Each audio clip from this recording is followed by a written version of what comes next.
Gracias, buenas noches. Se está demorando mucho esto de nombrar al nuevo ministro de Interior. No es una buena señal, ¿no? Más aún cuando creo que para todos existe una alta posibilidad de que fuese censurado. Y creo que a nivel del análisis que hace el presidente del Consejo de Ministros y la presidenta, esa era una variable que debieron haber tomado en cuenta. De haber tomado en cuenta, ya debieran haber tenido listo el cambio. Y sin embargo, estamos ya en el 5.º día, más o menos, sin ministro o ministra del Interior, según las declaraciones del Premier. Ahora, por lo que uno escucha, porque esto es un tema sobre el que varios se creen autorizados a hacer comentarios, si hay una demora así es porque hay fricciones entre los que toman decisiones, el que no hay criterios unificados, ¿no? ¿Cuáles son los campos que pueden estar enfrentándose? ¿Excluir a uno, proponer a otro, etcétera? Bueno, yo creo que Otárola ha venido a poner un poco en escena sus temas, ¿no? Él ha dicho que la persona a cargo del sector interior tiene que enfocarse en la migración, tiene que enfocarse en la delincuencia, en la captura de líderes nacionales y extranjeros, remarcando los extranjeros, y tiene que enfocarse en los temas relacionados con narcotráfico. A mí me produjo eso una mala impresión, porque si bien son temas importantes, creo que el principal problema que tiene en estos momentos la seguridad es una ausencia de gestión técnica, eficiente y eficaz. Y aquí también me parece curioso que cuando un Congreso de la República sanciona censurando al ministro, a quien es el responsable político del sector, no hay que olvidar que hay un responsable operativo. Y ese responsable operativo es el comandante general de la policía. Y el comandante general de la policía declara, hoy día lo leí en la mañana, que ellos están ahí para darle asistencia técnica al nuevo ministro o ministra. Entonces ahí sí encuentro algunas contradicciones porque hay temas fuertes que analizar a nivel de la gestión, insisto, los temas relacionados con la inversión que hay que hacer y creo que a mí eso debe ser pues el principal tema de agenda, ¿no? Es decir, ¿cómo hacemos para mejorar la lucha contra la criminalidad en general? La victimización es robo contra el patrimonio en las calles. Y eso implica tomar decisiones a nivel del control territorial, tomar decisiones con relación a cuál va a ser el régimen laboral de la policía en las comisarías, tomar decisiones con respecto a los patrullajes nocturnos de las motos, tomar decisiones de ese tipo, que sean prácticas, efectivas, adelantar las promociones de los suboficiales que están ya por salir luego de 3 años de formación. En fin, hay varias cosas que se pueden hacer que no significan gran gasto y por otro sí gastar en el sector en nueva tecnología, equipando a las de PINCRIS, que son los que hacen la investigación criminal. Sin investigación no vamos a ningún lado.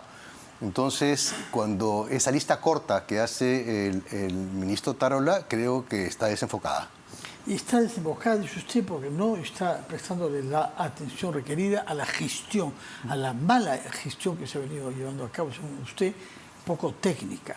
Ahora, ¿cuál es la respuesta de por qué, por ejemplo, la inversión es tan baja? ¿Qué es lo que pasa? ¿Quién falla ahí? Bueno, fallan muchos, pero en principio obviamente falla el personal técnico, tanto del Ministerio del Interior como el personal técnico de la Policía Nacional.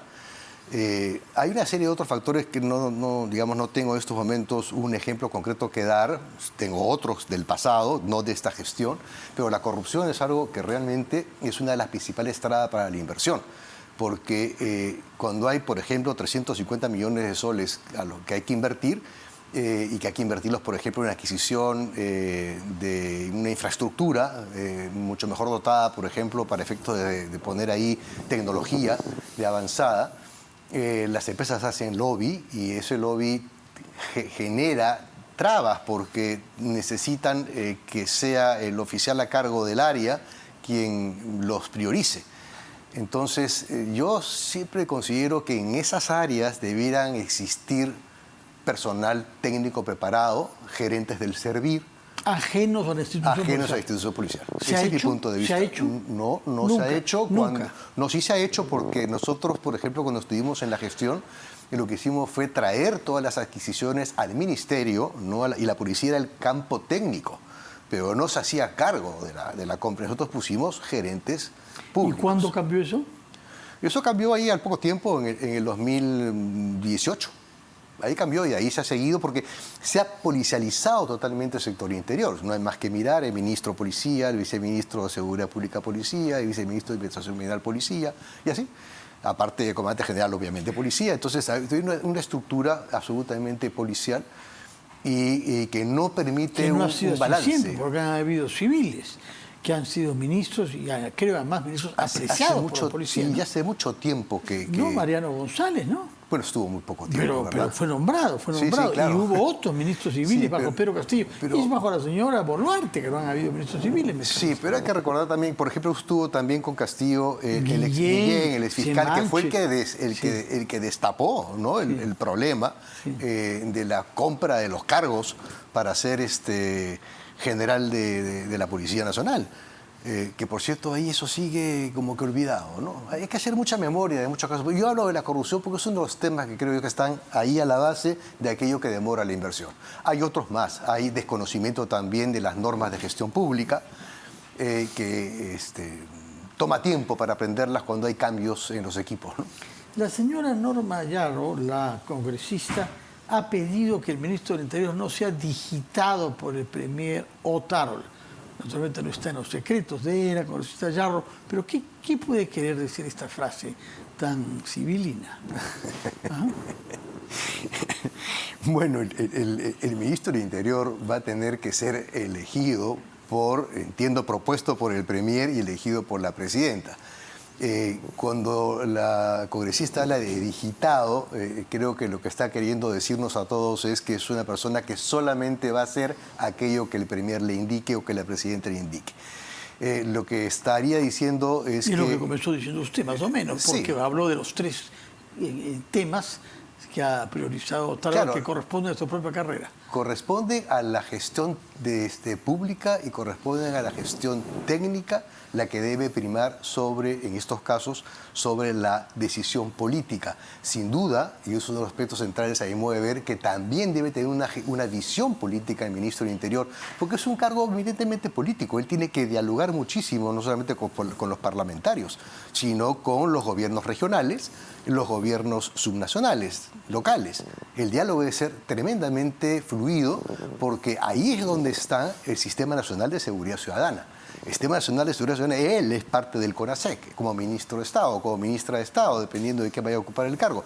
Pero luego él tiene que coordinar con absolutamente una gama bastante grande del sector político que está a cargo de los gobiernos. De acuerdo. Ahora, hay como un tema tabú. Usted ha mencionado el régimen laboral de las comisarías. Sí. Pero no el régimen laboral general de la policía. Lo que pasa es que estamos con ese sistema 24 por 24 que es... A ver, hay como 10 modalidades de trabajo en la policía. Ya. Si no son más, ¿ah? ¿No? Entonces hay 24 por 24, hay 72 por 24, hay horario de oficina regular en ciertas ¿cómo se llama? Hay gente que no trabaja ni sábado ni domingo. El patrullaje de motocicletas solamente se hace en 2 turnos que van de 7 a 11 de la noche.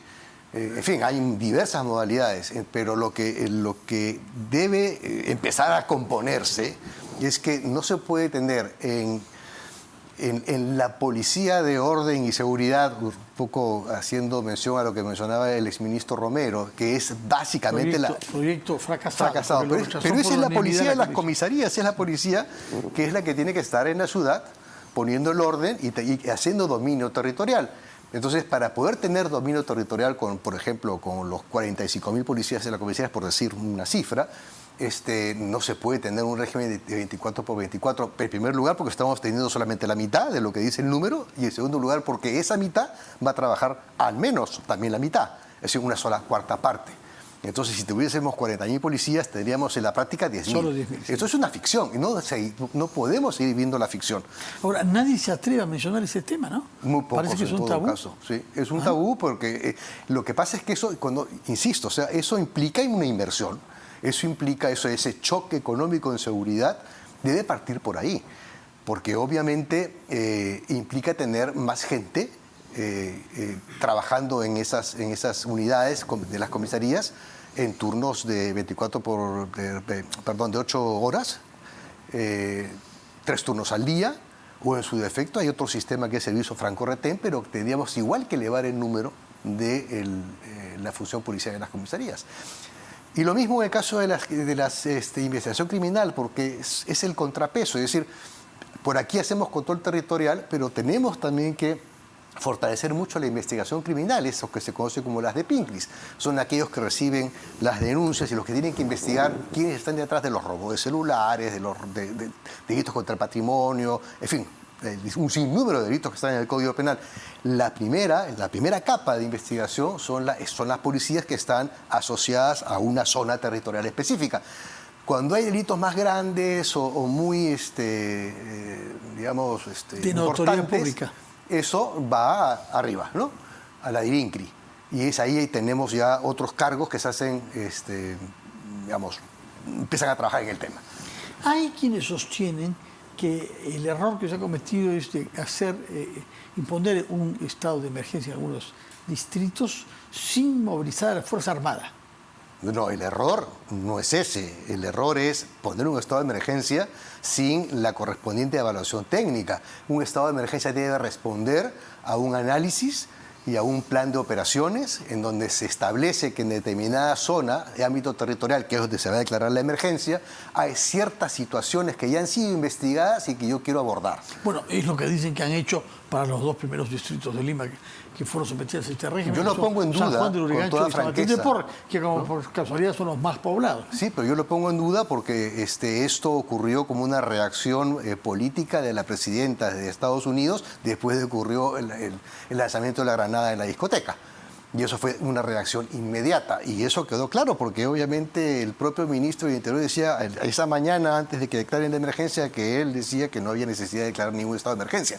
O sea, allá hay una inconsistencia, pero por horas. Entonces, esa inconsistencia no se resuelve con un plan bien pensado, bien estructurado, cuando sabemos además que si hubiésemos tenido ya ese plan con anticipación, no tendríamos todavía en estos momentos en San Juan de Lurigancho la peligrosidad y la victimización que aún sigue existiendo. Por otra parte, lo de la Fuerza Armada no le convence. ¿Le parece que...? ¿Ah? No, la verdad es que para mí las Fuerzas Armadas, en primer lugar, la idea de la Fuerza Armada básicamente está asociada a temas de orden público en situaciones, por ejemplo, del COVID, cuando había manejar un distanciamiento social. Ya hemos visto lo que ha pasado con grandes conflictos sociales. La presencia de las Fuerzas Armadas a veces ha sido una solución y otras veces ha sido un problema. ¿Por qué problema? Porque ellos están acostumbrados a ejecutar órdenes y a disparar su armamento cuando sienten que puede existir un peligro que les atañe, porque eso es lo que dice la norma. Entonces, y cuando no tienes un interlocutor al frente, a alguien asociado, a un líder con el cual uno se puede sentar en la mesa a conversar y a dialogar sobre digamos, el pliego de demandas, y sino lo que tienes es un proceso autoconvocado, entonces no hay diálogo posible, lo que va a ocurrir es justamente la develación de cualquier levantamiento con el uso de la fuerza sin mediación alguna. Entonces, las Fuerzas Armadas en un estado de emergencia, ¿qué rol cumple? Es simplemente el de liberar policías que puedan estar haciendo otro tipo de funciones para que se concentren en el accionar, digamos, de la lucha contra la delincuencia. Pero eso tampoco lo hemos visto. Por otra parte, desde que usted ha estado en el ministerio hasta hoy, ¿se ha multiplicado el número de armas de fuego que circulan libremente en nuestro país? Esa es la información, porque, a ver, aproximadamente los indicadores que se manejaban por el INEI hasta el año 2017, se hablaba de que de los procesos de robos, ¿no? A mano armada era aproximadamente un 6%, un 7%. 6%. Sí, 6 o 7%.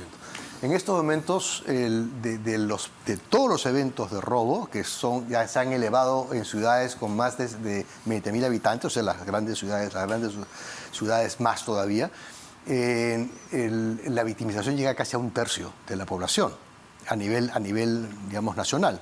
Y de esa victimización, de ese 33% de victimización, el 18% es con arma de fuego.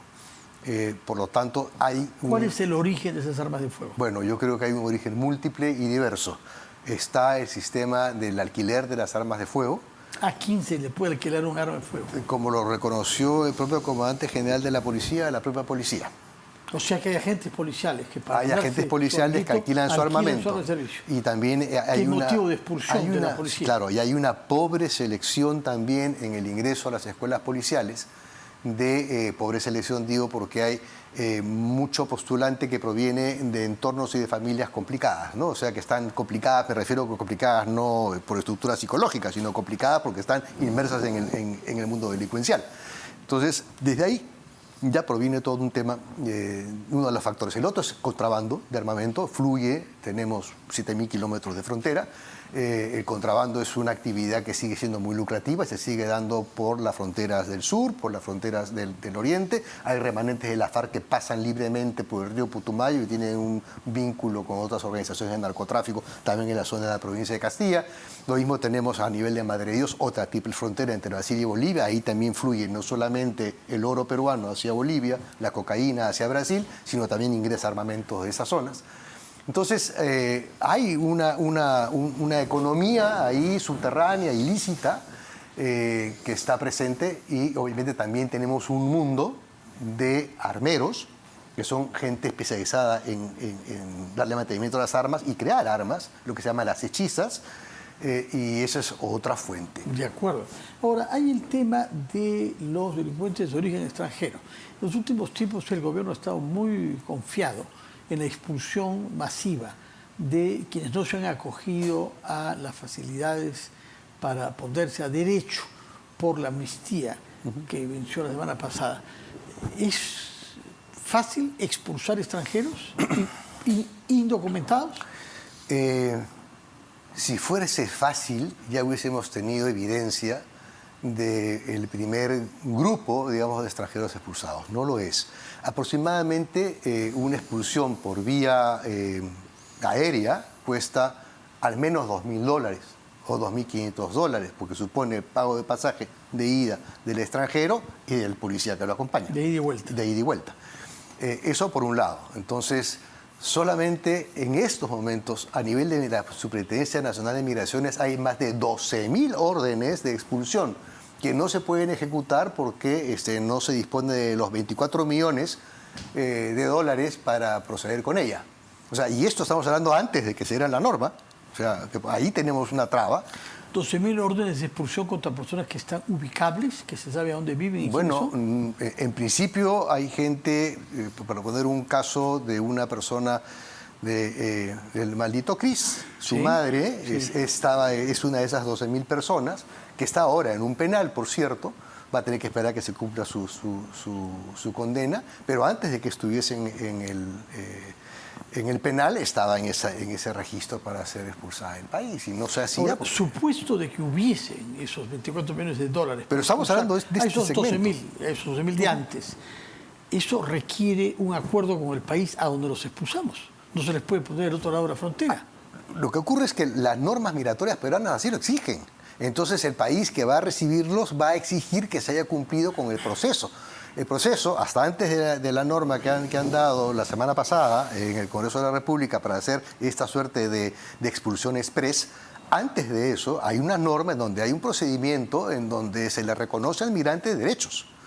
O sea, una cosa es el migrante irregular, otro es el que ha solicitado refugio y no ha terminado con sus papeles. Claro, sí. ¿No? Sí, sí. Pero hay otros, por lo pronto, que no han hecho ninguna gestión, que no han querido inscribirse, que no se han acogido. Y son cerca de 250.000 aproximadamente. Entonces, ahí hay, por eso digo, ahí hay una gran bolsa, si se quiere poner así, ¿no? De gente que ya debería estar absolutamente identificada o que han fallado en el proceso de identificación y que sí estarían inmersas en este último dispositivo, ¿no? En donde está esta suerte de expulsión express que puede ser apelada por el extranjero que va a ser expulsado, pero esa apelación va a ser posterior al momento que lo hayan expulsado, ¿no? Usted es fundador de una organización que ha estudiado en particular y se ha concentrado en la trata de personas.